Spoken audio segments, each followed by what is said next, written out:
ഇപ്പോൾ തന്നെ പൊണ്ടുപിടിച്ച് ഭയങ്കര മഴ പെയ്തുകൊണ്ടിരിക്കുന്ന സമയമാണ്. ഞങ്ങൾ എന്ത് ചെയ്യട്ടെ? ഈ സർക്കാർ ഞങ്ങളുടെ നേരെ ഇത്രയും ഒരു ദ്രോഹം കാണിക്കുന്നത് എന്തിനാണ്? 200 കോടി മുടക്കി അവർ ഇത്രയും വലിയ ആഘോഷവും ആഡംബരവും നടത്തുമ്പോൾ ഈ പാവപ്പെട്ട ആശമാരിതാ ഈ മഴയത്ത് അതിഭയങ്കര മഴ പെയ്തുകൊണ്ടിരിക്കുകയാണ്. തുള്ളി മുറിയാതെ മഴ പെയ്തുകൊണ്ടിരിക്കുന്നത് ഈ സമരപ്പന്തൽ ഞങ്ങൾ വിറങ്ങലിച്ചിരിക്കുകയാണ്. നിങ്ങൾ ഇനിയെങ്കിലും ഒന്ന് കട തുറന്ന് ഞങ്ങൾക്ക് എന്തെങ്കിലും ഒരു ആനുകൂല്യം തന്നെ ഞങ്ങൾ ഇവിടുന്ന് പറഞ്ഞു വിടും. ഞങ്ങളോട് ഇത്ര ക്രൂരത കാണിക്കാൻ ഞങ്ങൾ എന്ത് ചെയ്തു? സർക്കാർ പല രീതിയിലും ഞങ്ങളുടെ ആശമാരെ കള്ളം പറഞ്ഞ് പറ്റിക്കുന്ന രീതിയിലാണ് ഇപ്പോൾ മുന്നോട്ട് പോകുന്നത്. എല്ലാം കൊടുക്കാമെന്ന് പറഞ്ഞിട്ട് സമര പന്തലിൽ നിന്ന് പിന്മാറുന്നില്ല. എന്ത് കൊടുക്കാമെന്ന് പറഞ്ഞ മന്ത്രിക്കും അറിയാം, സർക്കാരിനും അറിയാം. ഇപ്പോൾ 200 കോടി അവർ സാരമില്ലാതെ പുഷ്പം പോലെ ചെലവഴിച്ച് ദൂർത്തടിക്കുന്നു. ഈ ആശമാർ 2-3 മാസം കഴിഞ്ഞിട്ട് ഇവിടെ ഇരുന്ന് 1 രൂപ പോലും ഞങ്ങൾക്ക് വരുമാനമോ വീട് കഴിയുന്നോ ഒന്നും അറിയാൻ പറ്റാത്ത അവസ്ഥയിൽ ഞങ്ങൾ എന്ത് ചെയ്യണമെന്ന് ഈ സർക്കാർ ഒരു നിമിഷം തിരിഞ്ഞ് ചിന്തിക്കണം. ഞങ്ങളെ കാണുന്ന ഞങ്ങളെ കാണാൻ സർക്കാരിന് പറ്റില്ല, ജനങ്ങൾക്ക് മൊത്തം ഈ ആശമാരെ കാണാൻ പറ്റും. ഞങ്ങളുടെ അവസ്ഥ ജനങ്ങൾക്കറിയാം. ഈ ചോരാഞ്ചേരി മഴയത്ത് ഈ തെരുവിൽ ഇരുന്ന് ഈ സ്ത്രീകൾ ഈ മഴയത്ത് തെരുവിൽ കിടക്കുന്നത് കണ്ടിട്ട് പോലും ആഘോഷം പൊടി പൊടിക്കാൻ വേണ്ടി നടക്കുന്നു. നാളെ ഈ സെക്രട്ടേറിയറ്റ് നടയിൽ അവർ ധർണ നടത്തുകയും അവർ ആഘോഷിക്കുമ്പോൾ ഞങ്ങളിവിടെ പന്തം കൊളുത്തി കണ്ണുനീരൊഴുക്കും.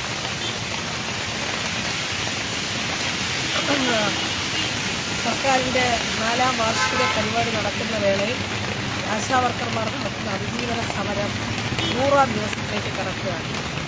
ഇതോടൊപ്പം നമ്മൾ മനസ്സിലാക്കേണ്ടത് 2 മാസമായിട്ട് യാതൊരു നയാ പൈസ ആശാവർക്കർമാർക്ക് സംസ്ഥാനത്തുടനീളം ലഭിച്ചിട്ടില്ല എന്നുള്ളതാണ്. ഗവൺമെൻറ് കഴിഞ്ഞ ചർച്ചകളിലൊക്കെ പറഞ്ഞത് എല്ലാ മാസവും ഇനി മുതൽ കൃത്യമായിട്ട് വേതനം നൽകാമെന്ന് പറഞ്ഞു. പക്ഷേ ഈ കഴിഞ്ഞ 2 മാസം മാർച്ച് ഏപ്രിൽ മാസങ്ങളിലെ വേതനം ഇപ്പോൾ മെയ് മാസം നാളെ 20-ാം തീയതിയാണ്. 2.5 മാസം പിന്നിട്ടിട്ട് പോലും ഈ കഴിഞ്ഞ 2 മാസത്തെ വേതനം അത് കുടിശ്ശികയായിരിക്കുന്ന കൊടുക്കാൻ സർക്കാർ തയ്യാറല്ല. അപ്പോൾ ഒരു വശത്ത് ജനങ്ങളുടെ മുന്നിൽ ഞങ്ങളെല്ലാം ചെയ്യുന്നുണ്ടെന്ന് പറയുന്നു, നിങ്ങൾ കേന്ദ്രത്തിൽ പോയി സമരം ചെയ്യണമെന്ന് പറയുന്നു. പക്ഷേ സംസ്ഥാന സർക്കാർ തരേണ്ടുന്ന തുക അത് നിലവിലുള്ളത് പോലും അതുപോലും കുടിശ്ശികയായിരിക്കുന്നത്. യാതൊരു മര്യാദയില്ലാതെയാണ് കുടിശ്ശികയാക്കിയിരിക്കുന്നത്. ഓരോരോ പുതിയ ജോലികൾ അടിച്ചേൽപ്പിക്കുകയാണ്. മന്ത്രി പറയുന്നത് നിങ്ങൾ കുറച്ച് സമയം പണിയെടുത്താൽ മതിയെന്നാണ്. പക്ഷേ നമ്മളിപ്പോൾ ഫീൽഡിൽ നമ്മുടെ ആശാപ്രവർത്തകർ കഠിനമായ ജോലി എടുത്തുകൊണ്ടിരിക്കുകയാണ്. ഓരോ ദിവസവും പുതിയ ജോലികൾ ഏൽപ്പിക്കുകയാണ്. ഇപ്പോൾ മഴക്കാല പൂർവ്വ ശുചീകരണങ്ങളുടെ ഭാഗമായി ഇപ്പോൾ ഡെങ്കിപ്പനി പറന്നു പിടിക്കുന്നതിൻ്റെ പേരിൽ ആശാപ്രവർത്തകർക്ക് ഒരു നിമിഷം പോലും ഒന്ന് റെസ്റ്റ് എടുക്കാൻ പറ്റാത്തവണ്ണമുള്ള ജോലികൾ നടത്തിക്കൊണ്ടിരിക്കുന്നു. മലപ്പുറം പോലുള്ള ജില്ലകളിൽ പുതിയ സർവേകൾ 1 മാസത്തിനകത്ത് പുതിയ ചില സർവേകൾ കൊടുത്തുകൊണ്ട് അത് ചെയ്തു വെക്കാൻ ആവശ്യപ്പെടുന്നു. അപ്പോൾ ജോലികൾ അടിച്ചേൽപ്പിക്കുന്നതിന് ഒരു തടസ്സവുമില്ല, ഒരു ബുദ്ധിമുട്ടുമില്ല. മറിച്ച് ജോലി ചെയ്താൽ കൂലി ചോദിക്കുമ്പോൾ തരാൻ തയ്യാറല്ല. അപ്പോൾ ഈ പെരുമഴയത്ത് ഈ തെരുവിലിരിക്കുകയാണ്. എത്ര ദിവസം ആശമാർ ഈ പെരുവഴിയിൽ ഈ പെരുമഴയത്ത് ഈ തെരുവിലിരിക്കണമെന്ന് കൂടെ ഗവൺമെൻറ് പറയുന്നു. ഞങ്ങളെ സംബന്ധിച്ചിടത്തോളം ഈ വേതന വർധനവില്ലാതെ സമരം അവസാനിപ്പിക്കാൻ കഴിയില്ല. അത് കേരളത്തിലെ മുഴുവൻ ജനങ്ങളും അത് അംഗീകരിച്ച കാര്യമാണ്. ഇപ്പോൾ ഖജനാവിൽ നിന്ന് പണം ആർക്ക് കൊടുക്കണം, എന്തിനു വേണ്ടി ചെലവഴിക്കണമെന്നത് ഗവൺമെൻറ്റിൻ്റെ മുൻഗണനാക്രമം തീർച്ചയായിട്ടും അത് മാറ്റി ചിന്തിക്കേണ്ടതുണ്ട്. അതുകൊണ്ട് ഇത്രയും അധികം കോടികൾ മുടക്കി കടത്തിലായിരിക്കുന്ന ഒരു സംസ്ഥാന സർക്കാർ കോടികൾ മുടക്കി ധൂർത്തടിക്കുമ്പോൾ പാവപ്പെട്ട ആളുകൾ പണി ചെയ്തിട്ട് കൂലി കൊടുക്കാതിരിക്കുന്ന അങ്ങേയറ്റം ദ്രോഹകരമാണ്. അതുകൊണ്ട് ഇനി വരുന്ന ദിവസങ്ങൾ എല്ലാവർക്കും അറിയാം, കനത്ത മഴയും പ്രതികൂലമായൊരു കാലാവസ്ഥയിലേക്കും നമ്മുടെ കേരള സംസ്ഥാനം നീങ്ങുകയാണ്. അതുകൊണ്ട് അത് മനസ്സിലാക്കിക്കൊണ്ട് ആളുകളെ, ഈ സ്ത്രീ തൊഴിലാളികളെ 100 ദിവസം പിന്നിടുന്ന സ്ത്രീ തൊഴിലാളികളെ ഇനിയും ഇങ്ങനെ തെരുവിലിരുത്താതെ ശാഠ്യം വെടിഞ്ഞുകൊണ്ട് ഗവൺമെൻറ് പരിഗണിക്കണമെന്നാണ് ഞങ്ങൾ പറയാനുള്ളത്.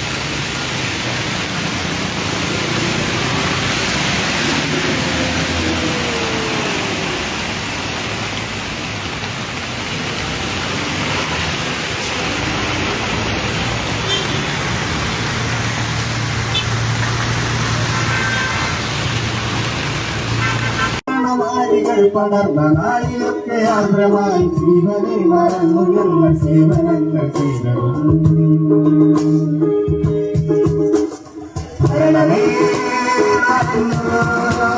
സാധു സ്ത്രീജനങ്ങളെ മരണമേ സാധു ശ്രീജനങ്ങളെ ചുരുതുവാനുറച്ചു ഞങ്ങൾ ധീരരായി വരുന്നിതാ പ്രവാഹമാ കാലാൽ പട ആശമാര ശക്തരല്ല അടിമവില്ല ചെയ്യുന്നില്ല ആശമാര ശക്തരല്ല അടിമവില്ല ചെയ്യുന്നില്ല കൂലി കൂട്ടണം ചൂഷണം നിരത്തണം പോരടിച്ചു നേടുവാനച്ചു നീങ്ങണം കൂലി കൂട്ടണം ചൂഷണം നിരത്തണം പോരടിച്ചു നേടുവാനച്ചു നീങ്ങണം ആശമാര ശക്തരല്ല അടിമവില്ല ചെയ്യുന്നില്ല ആശമാര ശക്തരല്ല അടിമവില്ല ചെയ്യുന്നില്ല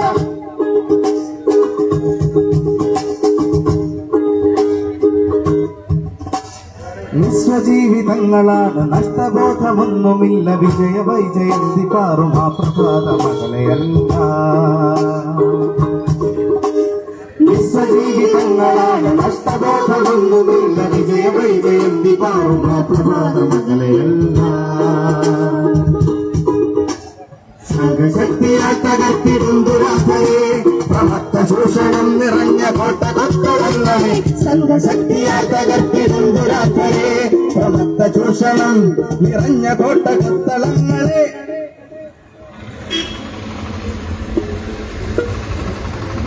പോരാളികൾ ആശമാര ശക്തരല്ല അടിമവേല ചെയ്യുകില്ല ആശമാര ശക്തരല്ല അടിമവേല ചെയ്യുകില്ല കൂലി കൂട്ടണം ചൂഷണം നിരത്തണം പോരടിച്ചു നേടുവാനുറച്ചു നീങ്ങണം കൂലി കൂട്ടണം ചൂഷണം നിരത്തണം പോരടിച്ചു നേടുവാനുറച്ചു നീങ്ങണം ആശമാര ശക്തരല്ല അടിമവേല ചെയ്യുകില്ല ആശമാര ശക്തരല്ല അടിമവേല ചെയ്യുകില്ല ആശമാര ശക്തരല്ല അടിമവേല ചെയ്യുകില്ല ആശമാര ശക്തരല്ല അടിമവേല ചെയ്യുകില്ല. Thank you. വെച്ച് റിലീസ് ചെയ്യുകയാണ്. ആ ഗാനം റിലീസ് ചെയ്യുന്നതിന് വേണ്ടി നമ്മുടെ പ്രശസ്ത പരിസ്ഥിതി പ്രവർത്തകനും ഈ സ്വാഗത സംഘത്തിന്റെ ചെയർമാനുമായിട്ടുള്ള ശ്രീ വിളയോടി വേണുഗോപാൽ സാറിനെ വിളിക്കുന്നു. അതുപോലെ തന്നെ ബാനർ ഫിലിം സൊസൈറ്റിയുടെ തിരുവനന്തപുരം കേന്ദ്രീകരിച്ച് പ്രവർത്തിക്കുന്ന ബാനർ ഫിലിം സൊസൈറ്റിയുടെ സെക്രട്ടറിയും സാംസ്കാരിക പ്രവർത്തകരും ഡോക്യുമെന്ററി സംവിധായകനുമായ ശ്രീ എം എഫ് തോമസിനെ കുറിച്ചുള്ള വിഖ്യാതമായിട്ടുള്ളൊരു ഡോക്യുമെന്ററി സംവിധാനം ചെയ്ത വ്യക്തിയുമായിട്ടുള്ള ശ്രീ ആർ ബിജു അവരുടെ ഈ വേദിയിലേക്ക് ക്ഷണിക്കുന്നു ഈ ഗാനം റിലീസ് ചെയ്യുന്നതിന് വേണ്ടി.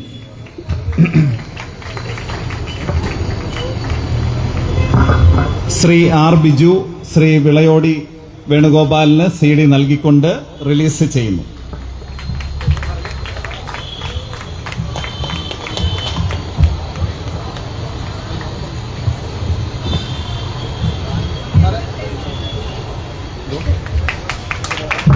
അഭിവാദ്യങ്ങൾ അഭിവാദ്യങ്ങൾ അഭിവാദ്യങ്ങൾ അഭിവാദ്യങ്ങൾ ആശാ സമരത്തിന് അഭിവാദ്യങ്ങൾ രാപകൽ സമരത്തിന് അഭിവാദ്യങ്ങൾ പാലക്കാട്ടിന് അഭിവാദ്യങ്ങൾ. റഫീഖ് അഹമ്മദിന്റെ ഗാനം നമുക്കൊന്ന് കേൾക്കാം. Thank you.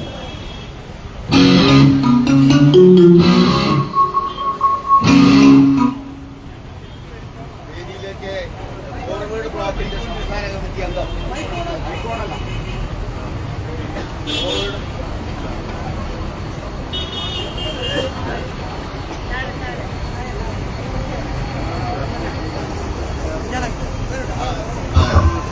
ഫോർവേഡ് ബ്ലോക്കിന്റെ സംസ്ഥാന കമ്മിറ്റി അംഗം ചന്തം ഇവിടെയുണ്ട്.